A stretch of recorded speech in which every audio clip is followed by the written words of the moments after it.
No one ever wants to be that guy, but it's time to shelve that modesty and ask the top 10 questions first-time cruisers are usually too shy to ask. Up next.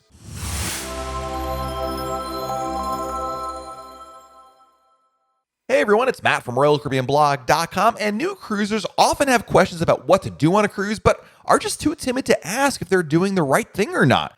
I think that cruises are a very welcoming type of vacation, but there are definitely some traditions and even unwritten rules that you should be aware of before you step foot on board. If you're among the many people going on your first cruise, here are the top questions that a lot of newbies also want to ask, but they're just too shy to. So I'm going to answer them for you right now. Let's start off with how much food can I order at the main dining room? When you eat in the main dining room, nearly the entire menu is complimentary. That means included with your cruise fare. There are a few add-ons for dinner that do cost extra, like lobster, but you can order as much food as you want from that menu, and you can, and quite frankly should, feel free to order as much as you want. In fact, the staff will often encourage you to order as much as you want as a means of trying things out. When you go to a restaurant on land, you're conditioned to order your entree, maybe an appetizer, maybe a dessert, and anything more than that is really seen as gluttonous, certainly. But on a cruise ship, the main dining room food is included, and there are no limits on what you can order. Whether you cannot choose between two options or you just want to nibble on a few different appetizers, you can order as much as you like from the menu. You can even order more food during the middle of the meal. Let's say you have that lasagna and it tastes so good, you can ask the waiter for another one. Also, a lot of the portion sizes are much smaller than you'll find at a traditional land restaurant, especially in the United States. So you should feel free to order more than just one entree, one appetizer, and one dessert. It's all included, and you're totally not a bother by asking for more than one thing. It's not out of place. In fact, if you look around, you'll probably see lots of other people doing the exact same thing. Heck, sometimes I will see a waiter delivering food to another table and be like, that looks pretty good. And then I'll ask my waiter when he comes back around, hey, can I get that thing, whatever that is? It's a great idea and a great way to try new foods or just simply sample and maybe order something else off the menu if it's not to your liking. Speaking of dining, the next question that people always want to know is, can I change tables if I don't like the people sitting with us at dinner? Meeting people on a cruise is a fun maritime tradition that goes back for many, many years, but occasionally you might be seated at dinner with someone that just does not jive with your personality. In the main dining room with traditional dinner, a lot of times you'll be seated with other guests. Not always, but it's more often than not the case. Now, whether you just simply don't care for these people, maybe it's a personality clash, or you just don't want to sit with other people you don't know, the good news is you can be reseated upon request if this just isn't working for you. All you need to do is speak to the head waiter and request a table change. You might be able to get a table alone or be moved to a different table with different table mates. Occasionally, you may need to change your dining time between traditional and my time dining, so there's always options there. But if you come to the dinner table and you are looking for a more intimate experience for your cruise, or perhaps, like I said earlier, the people seated at your table are from Arizona and refer to themselves as Big Dog, well, then maybe you want to change tables. That's always an option as well. The next question a lot of new cruisers want to know is, should I pack beach towels for the cruise? After you take out the suitcases to pack all your clothes, be sure to leave your beach towels at home. Royal Caribbean provides towels for guests to use at the pools on its ships and for towels to take off the ship on shore excursions. You can get as many towels as you need from the pool deck and exchange them for clean ones at any time. Keep in mind, by the way, you do need to bring the towels back before the cruise ends. Otherwise, Royal Caribbean will hit you with a $25 per towel fee. But do not bring your own towels. There's really no reason for it. It's just going to take up space and you can't clean them anyway. So yeah, leave them at home. Use Royal Caribbean's towels instead. Just return them at the end of the cruise. Next question a lot of new cruisers want to know is, how do I get a chair by the pool? You may have heard on sea days, the pool deck can get pretty busy with a lot of other guests who want to enjoy fun in the sun as well. If you're looking to get pool chairs, you can definitely get chairs with a little bit of hustle. The easiest way to get chairs is to make sure you get up to the pool deck early enough in the morning. If you arrive before 11 a.m., there's usually enough chairs around to find somewhere to sit. Moreover, there are chairs all around the pool deck, not just necessarily near the pool, with plenty of extra chairs if you don't need to be in view of the pool. And another good tip is to not be shy about asking other guests if chairs are being used. If you see a chair or two here or there that's nothing on there and someone's sitting next to them, and ask them, hey, excuse me, is this chair available? You never know. And in a lot of cases, people actually move out of the way and you can combine chairs or you can drag a chair out and rearrange them. So don't be shy about that. The next question that a lot of first-time cruisers are just too shy to ask is, do I have to tip everyone? Gratuity on a Royal Caribbean cruise has gotten easier over the last few years, but tipping is definitely part of the cruise culture.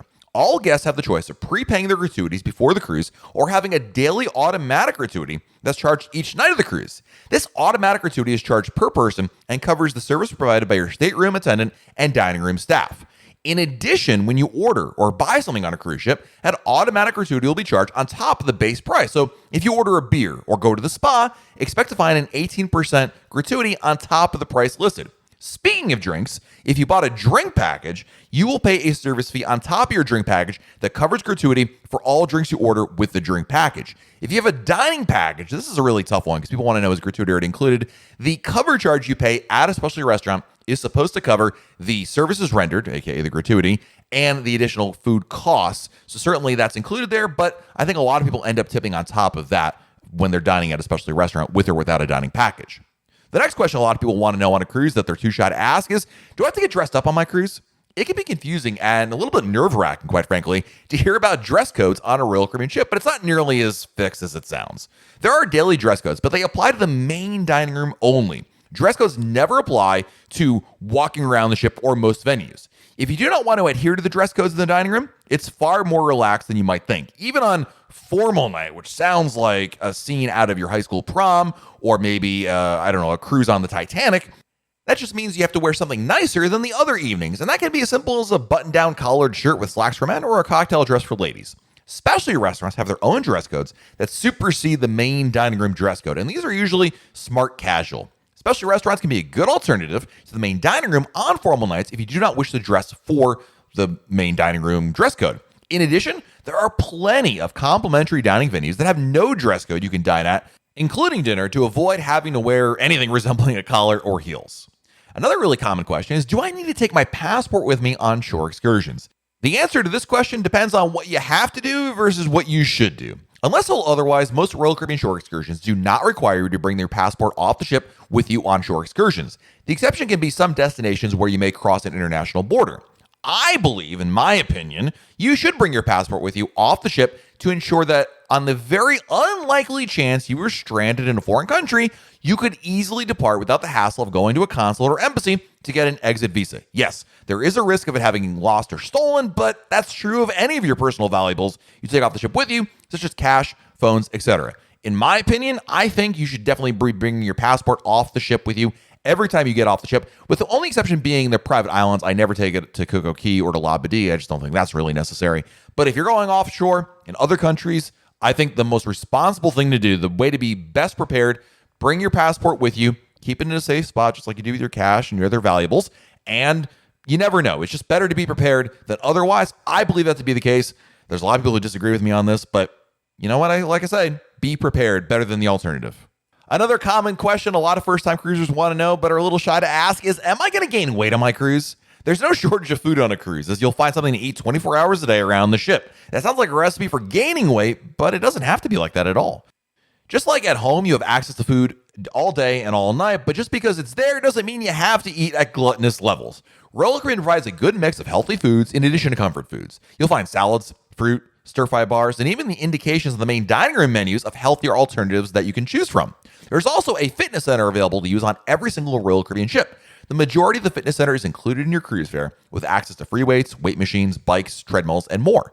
Fitness classes are also available on a per-class cost basis. You can also burn some calories by taking the stairs instead of using an elevator or engaging in active shore excursions. So the idea that you will absolutely gain weight is just not true. It's up to you on, of course, your habits, what you're looking to do, and what choices you make on board the ship.